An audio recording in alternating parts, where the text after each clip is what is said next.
Okay, are we ready? Yeah? All right. Um, I want to make, I won't promise a short statement, because if I say short, I go long, then, then you may complain. Now, I want to make a sufficient statement about what I think are the two judgments that was handed down today. All right? As you can appreciate, there is a 4-1 decision. I must say, with the greatest of respect, that we were extremely disappointed with the reasoning provided in the majority judgment, because it sounded like the judgment of the previous federal court with a little bit addition of some flesh. Nothing much that was added that would have impressed us that we were wrong. Okay?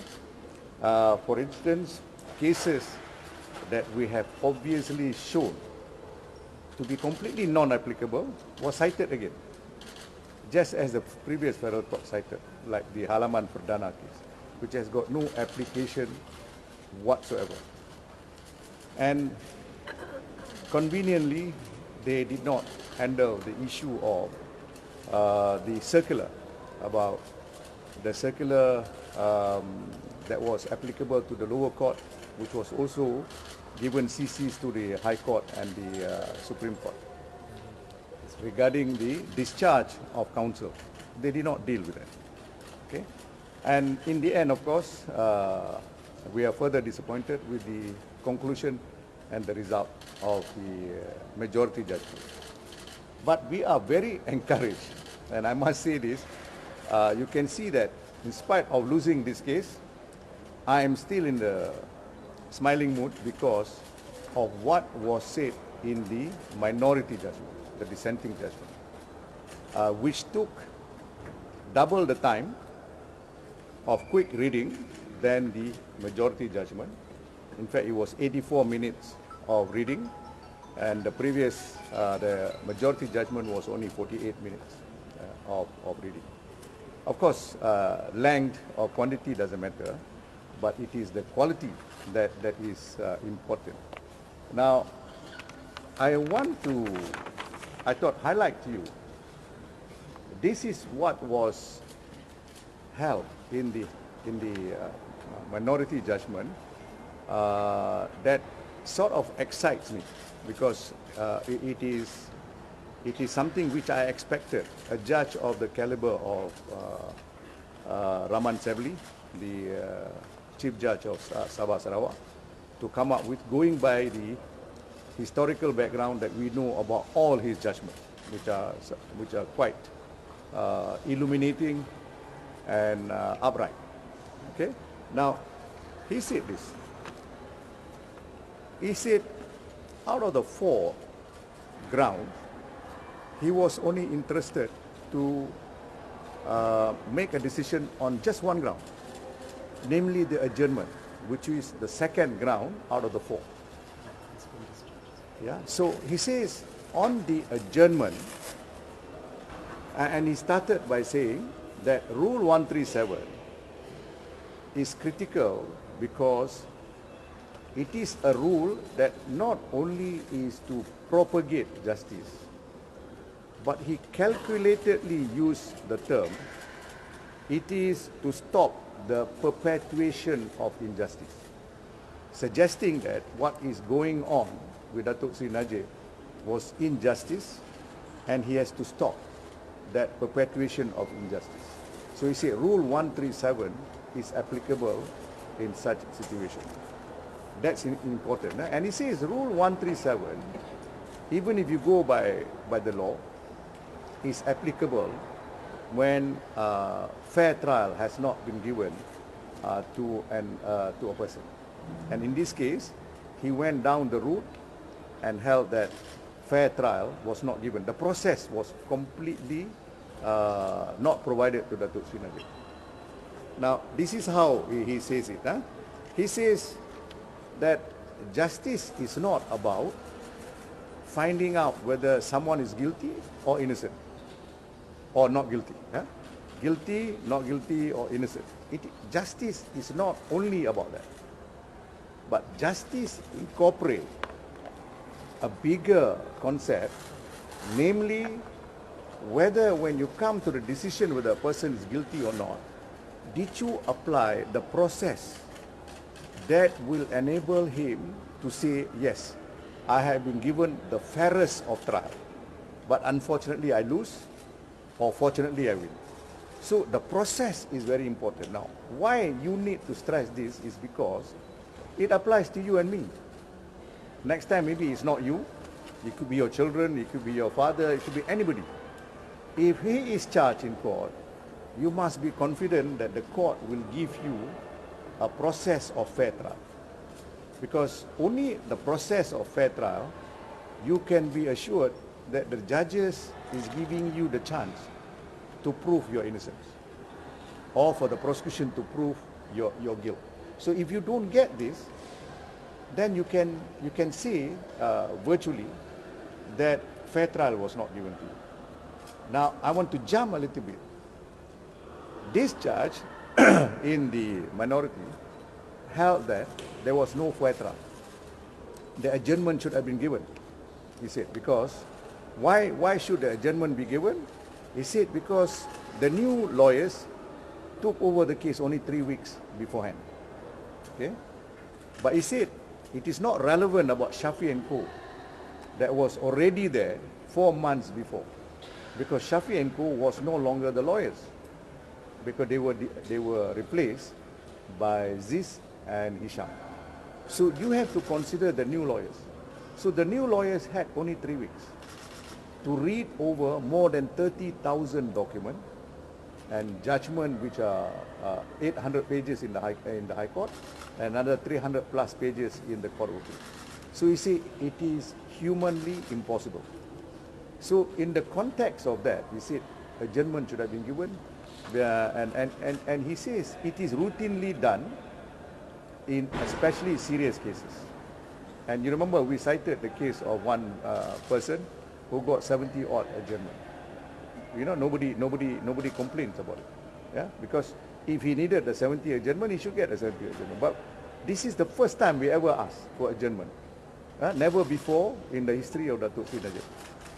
So I want to impress upon you that because he thought fair trial was not given to my client, this judge did not order for a retrial in the federal court. He said because the infringement is so drastic, so big, he ordered an acquittal and discharge. That means if Rahman Sabli was the majority, Datuk Najib today is acquitted and discharged and there's no more trial on the SRC. It is that serious. And he's the most senior judge there who decided today. So bear in mind, we pleaded either you acquit and discharge or you order a retrial before a newly constituted federal court judge on the appeal.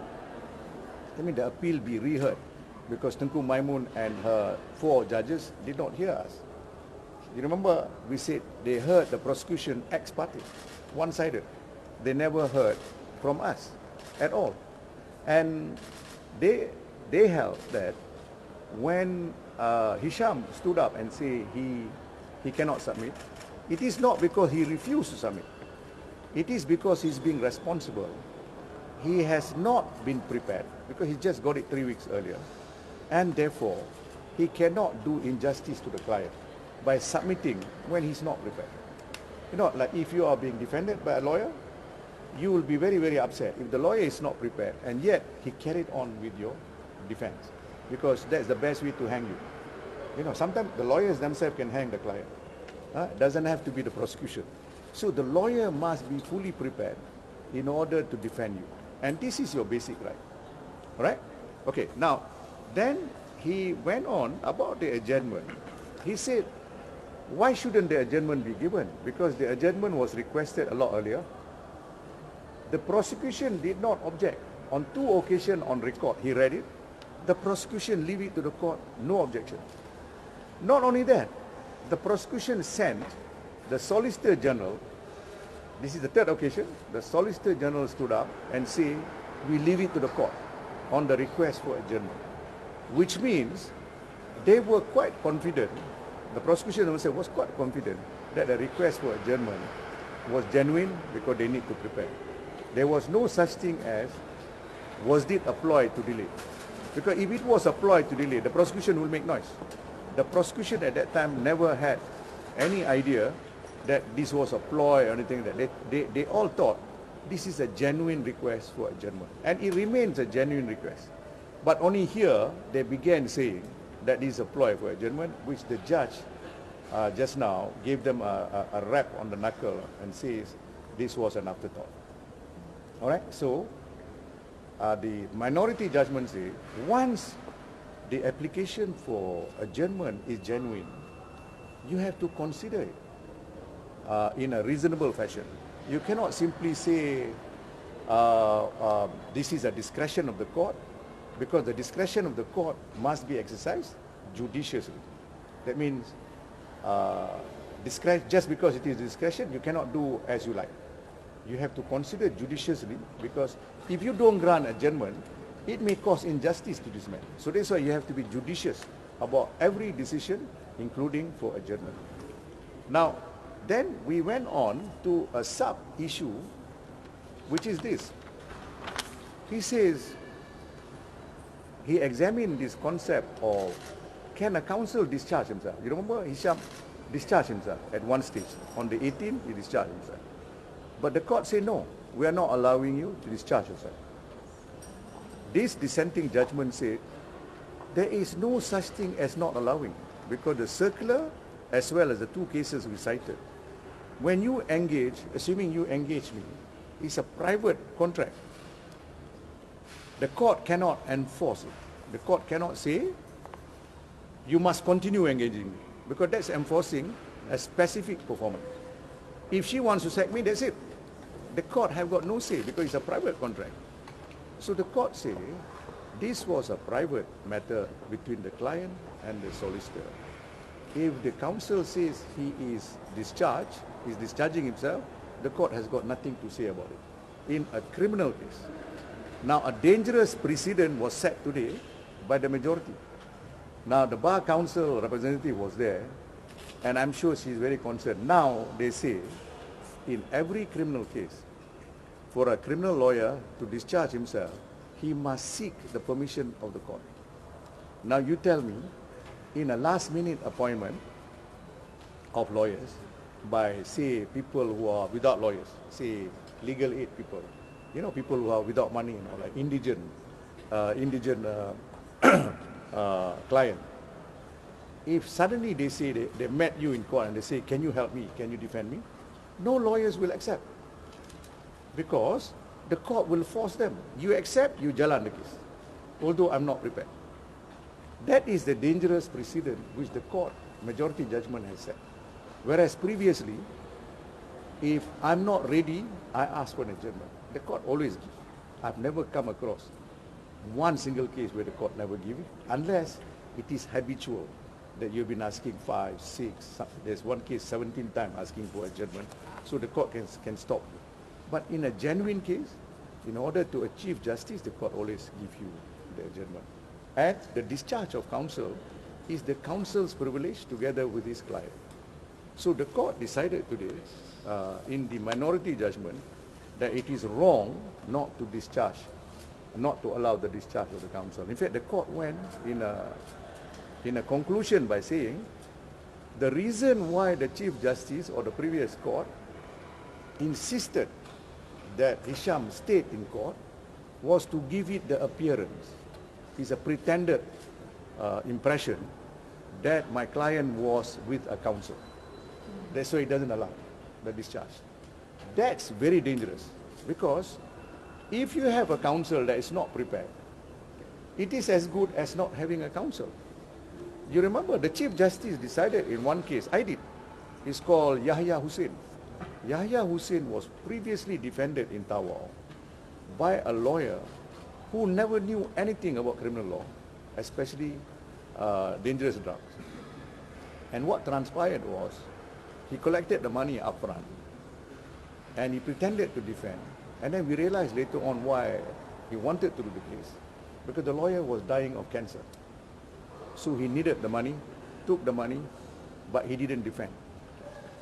And he was almost going to be sentenced to death. Then the embassy called us, and then we read the report. See, this is crazy. The IO was not cross-examined, main witnesses were not called, the wife who was present in court was not called, and so on. So we applied for additional evidence, and Tunku Maimun held that, among other things, she said, an incompetent counsel is as good as no counsel. In fact, she said, an incompetent counsel is worse than not having a counsel, because an incompetent counsel can compromise your case, because you are as though represented and yet not represented effectively. So if we apply that case, you force Hisham to stay there in order to give it an appearance of being defended, and therefore the minority judgment said that is illusory. I mean, to give it an illusion that justice was in fact being provided in the process towards justice. So those are very strong words used by the minority judgment. And finally he held, therefore, that on the basis of no adjournment, on the basis of discharge not allowed, this is a serious transgression into Article 5, the right to a fair hearing and the right to counsel. And therefore, he said the transgression is so major that he said he orders an acquittal and discharge, not a retrial. Okay? That's the short of what transpired today. If you want to know further, you can ask me. But if you have any other question, you can also ask me. What is your next step? Okay. This minority judgment has given me a lot of encouragement. We have just heard from United Nations that our application in United Nations has started being processed, and there is movement to ask the Attorney General to respond. So we would send further documents, including the minority judgment, to them so that they will examine, because now there is a judicial finding. Okay? We will also send the majority judgment so that the United Nations will see which judgment is a lot more sound. They will see it and then they'll come back to us. That's number one. Number two, on the power of pardon by the young Deputy Nago, it's very critical that the young Deputy Nago has got the opportunity to read the minority judgment, which condemns the way the case was being handled. And I use the word strongly because the minority judgment literally condemns how the previous federal court conducted themselves in not allowing the adjournment and in not allowing the council to discharge themselves. Only on this issue. He didn't even have to go on the other three issues. He already made finding quite clearly that this is a very bad precedent for an unfair trial that was executed on my client. So these two, definite. But there is a possibility of another action in the court. This one I don't want to disclose yet because we want to organize our thinking in the light of the judgment which we are going to collect in a short while. And we will inform you in due course what we are doing. So it is not the end of the matter. Nazri, Yes. denda 210 juta, dah bayar ke belum? Apa dia? Denda 210 juta, Oh, no. dah bayar ke belum? No. How do you pay 200 million? When the 200 million has been, all the money that was put in the account was spent on charity and political purposes, not for his pocket. It's all spent. So, quite clearly, that money you cannot recover because you paid it towards welfare, towards political funding, and so on. Sir, you mentioned there's another possibility in the court. Is another review another option that... That one we cannot disclose yet, whether it's a review or another procedure. But it will be a court procedure. It can be a court procedure because the other two are not court procedure. But review is a court procedure. Yes, yes. Anything else? Datuk, Yes. you can comment, earlier the dissenting judgment mentioned that Datuk Sri Najib paid the price for the mistakes made by the lawyers. Would you like to comment on that? Thank you. I forgot to I forgot about that. In fact, the word he used, you managed to you managed to decipher from that, because I thought that was a very strong point he made. The learned judge said that he paid a heavy price for the mistake of lawyers, which ought not to happen. Because if you exercise justice and process properly, a mistake of the lawyer is a mistake of the lawyer. If you want to punish a lawyer, there is contempt, there is disciplinary proceeding. The court never took contempt against the lawyers. So why should Datuk Sri Najib suffer? Especially when you have already determined, the prosecution also determined that the application for adjournment was genuine. It is not employed to delay, right? Okay, that's a good point. Yeah. So it's a very serious point. They made a finding that there is admission that the lawyers were at fault. The lawyers themselves admit. So the lawyer's fault should not be attributable to the client. So earlier on, during the prosecution's press conference, Siddham mentioned he hopes that the SRC case, the effect says, will end. No more litigation. How would you respond to that? No, I think SRC case very unlikely will end that fast. Very unlikely. Yeah, because I think my client is, even if my client gets, let's assume for a moment, he gets a pardon, I think he will still want to fight in court because he's very determined that he did nothing wrong. Okay? He was misled by people in the SRC. He never moved the money. He never had the control of the money because he was a prime minister. Why should he have anything to do with the account of SRC? So, well, we think this case it has been decided on grounds which are a bit difficult to comprehend. And that is the reason why we thought we should take it all the way. And we are surprised that the current federal court, the federal court just finished, didn't even allow. Why not allow him to re-argue the matter? Because he was not prepared the last time. What is the problem if you allow him to re-argue the matter? Is there a fear that he may get acquitted? Yes? This is verified because we thought that this is the end of the legal avenue for this case already. No. So perhaps the last As a result of the minority judgment, which I thought was a lot stronger than the majority judgment, there is avenue that is open. Because there are cases that say review is not only once. If there are grounds, as long as there are grounds for a fresh review, you can always review. And the other thing is, of course, we got the United Nations as well as the pardon matter that is ongoing. Are you going to send a second review? Are you going to... He just asked me. I said, I cannot tell you at this moment. Okay? Yes. If there is another review application, how much time do you have to do it in a period? No, there is no time period. There is no time period. But the first review we file in within 2 weeks. The one that you just heard. Within 2 weeks we file it after the first federal court decided. So we will try to do it expeditiously. Any other question? Thank you. Thank you.